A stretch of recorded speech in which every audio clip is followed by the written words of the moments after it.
Welcome to another episode of the Stop Doing Stupid Stuff podcast with Tim Keefe and David Trzupek, co-authors of the upcoming book Stop Doing Stupid Stuff with CRM. In this episode, Tim and Dave tackle one of the most critical and often mishandled aspects of CRM strategy, CRM vendor selection. With decades of experience in the industry, they break down the key factors that can make or break your CRM choice, from defining clear business requirements to evaluating vendors and navigating the selection process. They discuss the common pitfalls organizations face, whether it's choosing a system based on hype, rushing into vendor contracts, or underestimating the long-term impact of technical debt. Tim and Dave also highlight the importance of validation, vendor ecosystems, and implementation partners, because picking the right CRM is just the first step. If you're in the process of selecting a CRM, or simply want to avoid costly mistakes, this episode is packed with practical insights and real-world lessons to help you make the smartest decision for your business. Let's dive in! Hi, everybody. This is Tim Keefe with Transform CX, and I'm here today with another Stop Doing Stupid Stuff podcast with my good friend Dave Trzupek. And this is the second of a series of podcasts that we're doing in anticipation of our launch of our next book, SDSS and CRM. So, Dave, welcome to the party today. How are things with you? Fantastic.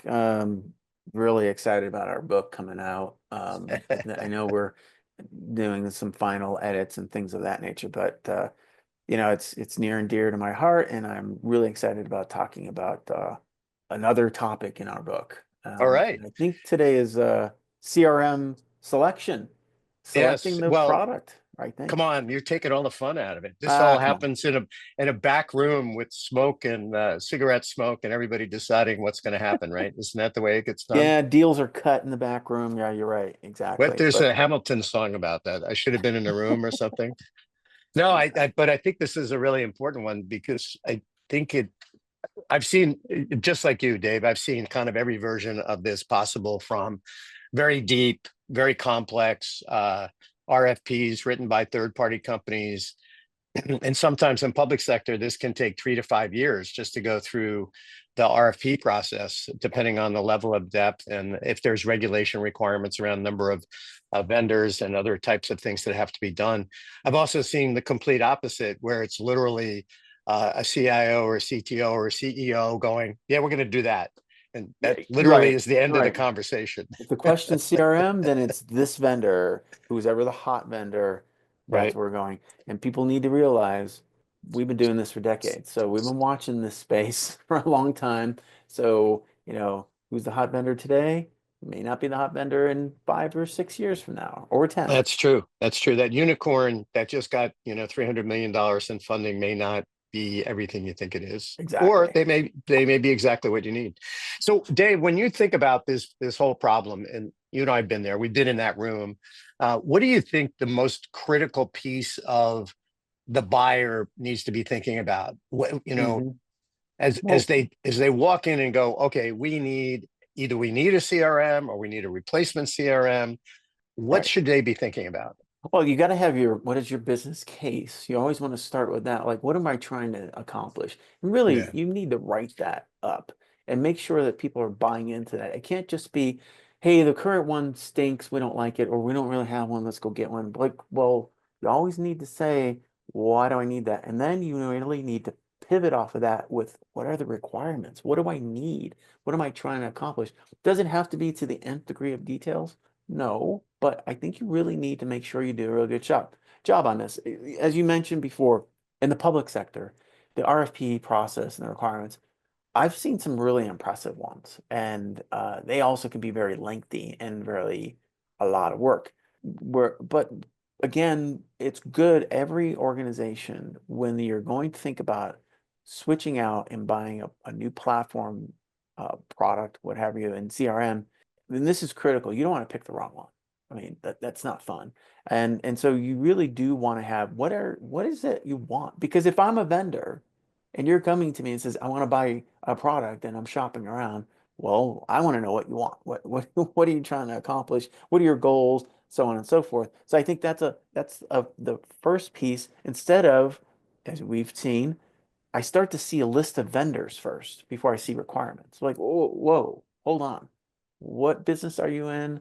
What are you trying to accomplish? Yeah. So on and so forth. Let's get those requirements as best as we can get them. And business requirements, technical requirements, people requirements, all those things need to be laid out. So when you think about that, which I completely agree with you. I think it's either a list of vendors or even worse, sometimes a list of features that Yeah. are kind of like randomly put on a board because they're the cool feature of the day. Like right now, everybody wants.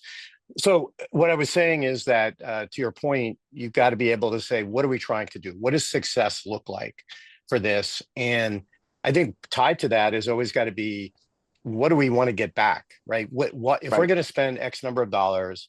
What is the return to the company for that expenditure? And traditionally we looked at return on investment modeling, Right. and we go through all of that, lower cost to serve, et cetera. And then on the flip side, to your point, I always look at generally four big buckets of goals for companies. One is growing, right? They want to grow and add new customers. So there's the whole, what we would call the lead management, that the sales funnel management activity within CRM.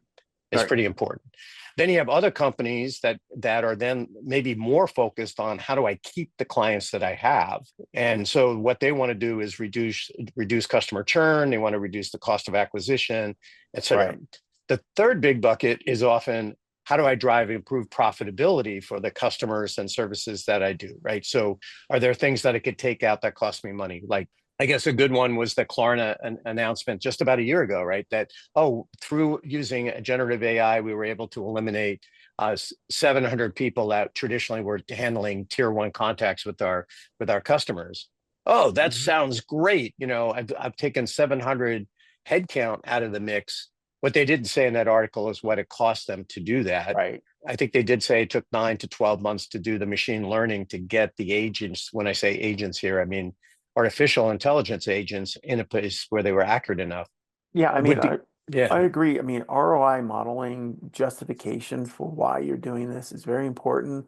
I would always say, though, I've seen a lot of really good modeling done, but I've also seen a lot of bias put into it that I can get the number or the answer rather I'm looking for because I can change the formulas around. But, at the executive level, it needs to still be in earnest. Why am I doing this? And what are we trying to accomplish? There has to be a business motivation for it to justify this cost. But I think once that's done, once you've gotten there, then getting through the fundamentals of I've got requirements, I've got this, then we need to think about, well, who are the vendors? Who are that list of vendors? Is it everybody? I mean, I think you and I did a recent kind of listing of vendors, and just in our cursory review, we came up with like 70 CRM vendors, right? But if you really boil it down, there's 11 what I would call mature players, platform players, and we know who they hmm are: Salesforce, Microsoft. I mean, I can go on and on and on. ServiceNow is in those places. SAP. I mean, the list goes. It's a pretty good list, and there's probably 5 or 10 that are emerging. Now, how do you do that? You just go, well, look, you can go look at Gartner and Forrester, and they're going to give you their kind of list of things. And I think that's a fine approach. I wouldn't say that there's a right or wrong approach about it, but I just wouldn't shotgun it. I wouldn't say, give me everybody. And I also think right. you need to look at what industry am I in? What am I looking at? Like in our book, we have a fictitious insurance company, right? And they're clearly in the financial services industry. So what should they be looking at CRM products that are only applicable, that have a play in the industry verticalization for financial services? Perhaps that could be part of it. And I think once you get through your requirements and what you need, those things will start to kind of bubble Right. up. Yep. But anyway, I think that should be part of the thinking when you start thinking about vendors out that. And also, I think sometimes it helps to get that outside counsel on selection, and that could just be I did some research and I see some authoritative resources that here are the list, or actually went out and hired a firm. Right. And Right. I brought them in, and or it was one person who really knows CRM. I brought them in as an outsider to help guide with this, to look at what should I be doing. So, as you said, the creation of the RFP, that could be an RFI, it could be a very detailed RFP, what have you. But at some point, it's like, I need to spell out, here's what I Yeah. want. And I want somebody to come in and start proposing something to Well, me. and I think the hard part sometimes is getting to that, right? Like we've been there, and one of the things that we talk about in the book, and we took some real life experiences and consolidated them into a fictional experience. But we kind of been there where we had a charismatic leader on a project who Mhm. really wanted to change things, and I give her a lot of credit. I mean, she threw her all into it. She went, and because she wanted something that good track record, to your point, I think her research was like, kind of, who did Gartner put in the good quadrant, number one. And that's the kind of the first thing, because I have to be able to answer to my bosses, who I spent money with. And what's the old expression? Nobody ever got fired for hiring IBM. Well, not true Right. anymore, but used to be the expression.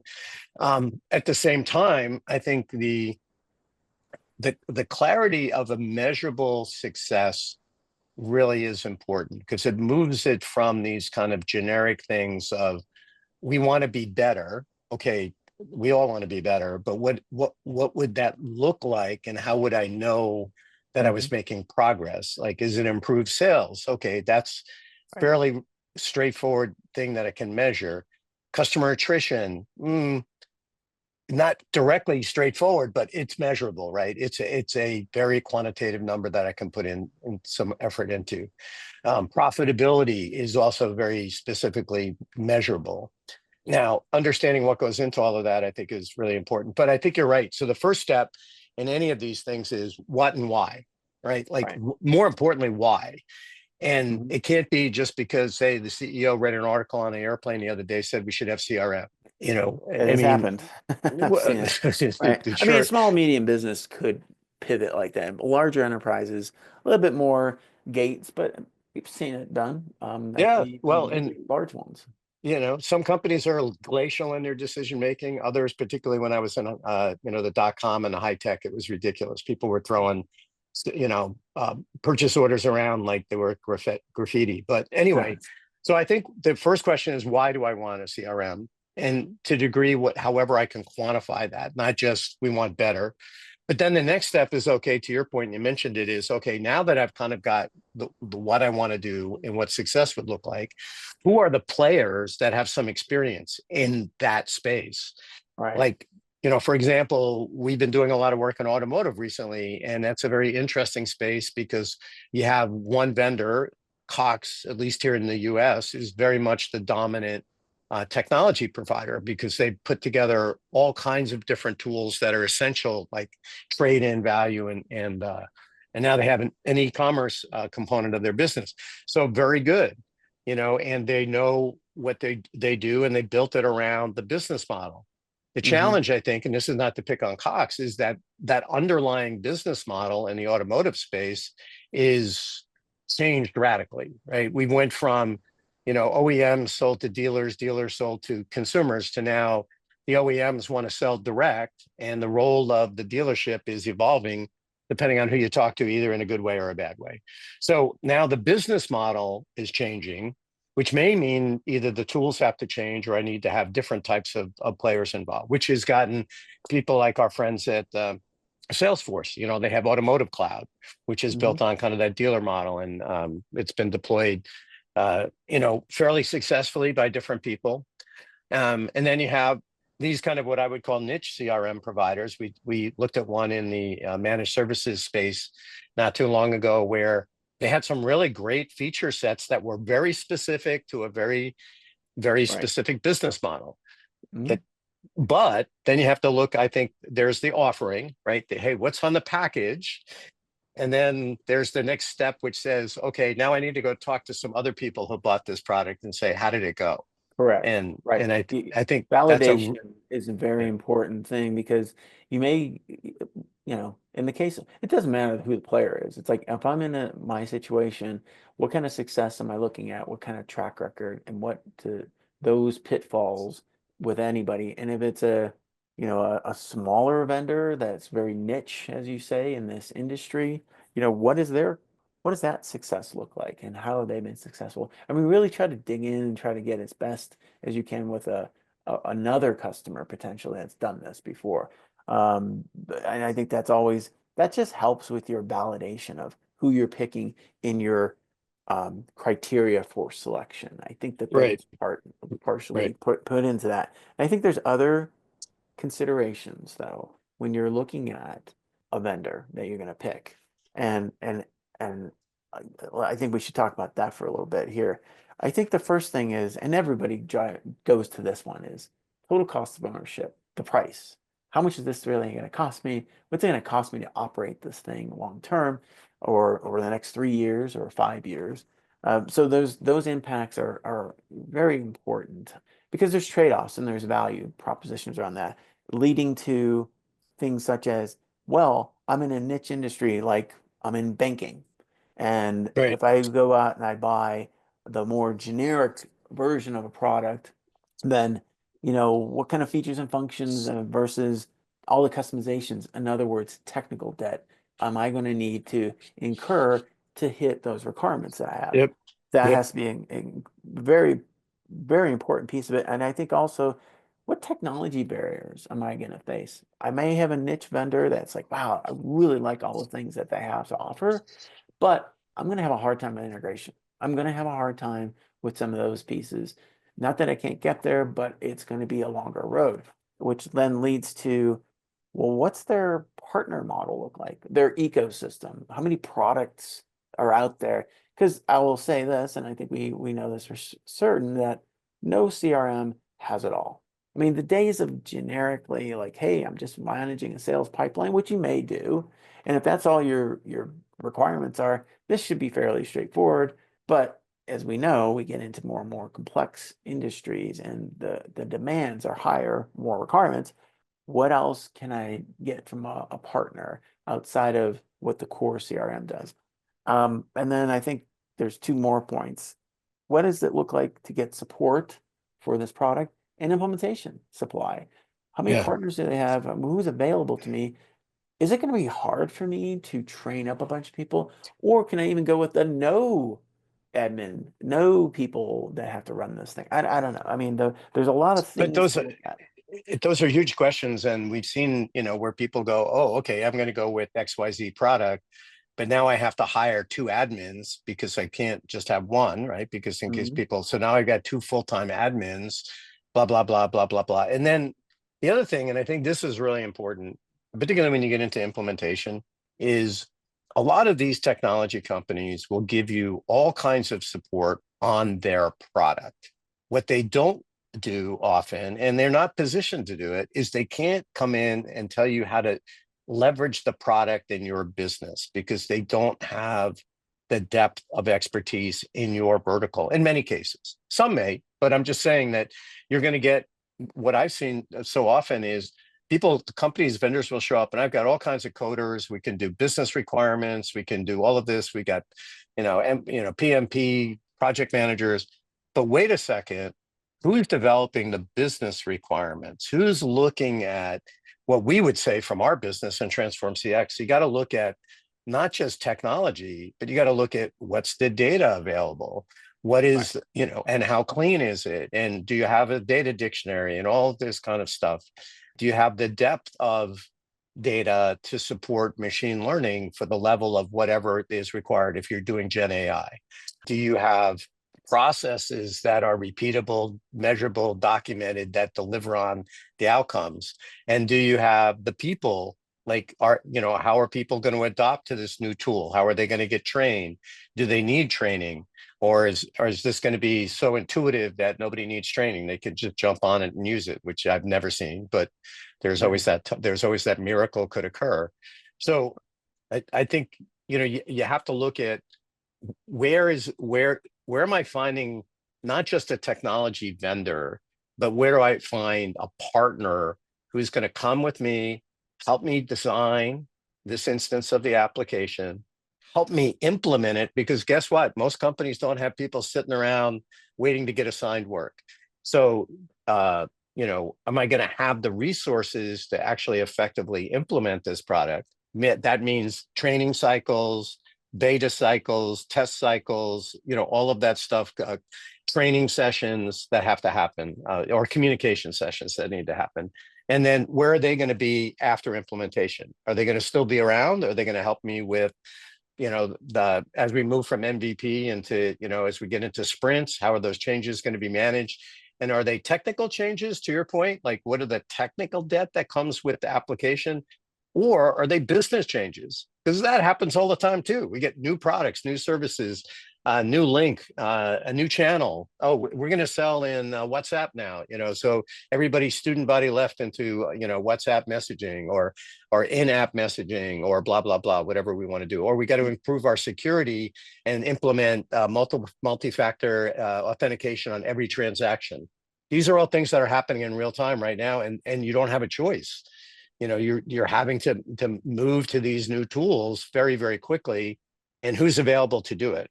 And most companies, in my experience, they may have a couple of technical resources that are supporting a platform, but again, they're not business success resources. They're, anyway, what I'm getting at. The point is, great, I'm going to pick a product, but the product doesn't do anything without someone helping you deploy this. I mean, that is so critical, and all those factors you come into this with. There's a business guidance, there's the process guidance, there's the technical guidance. There's so much to do. And I think, as we kind of wrap up here, let's talk about the last topic, I think, is what do you need to be on the lookout for as you go through a selection? And I think that it comes down to, what do I have to manage? You have to navigate through these vendors that you do and engage with. They have behaviors, they try to connect, they try to go around things, they try to circumvent the process. That's going to be something you have to be aware of.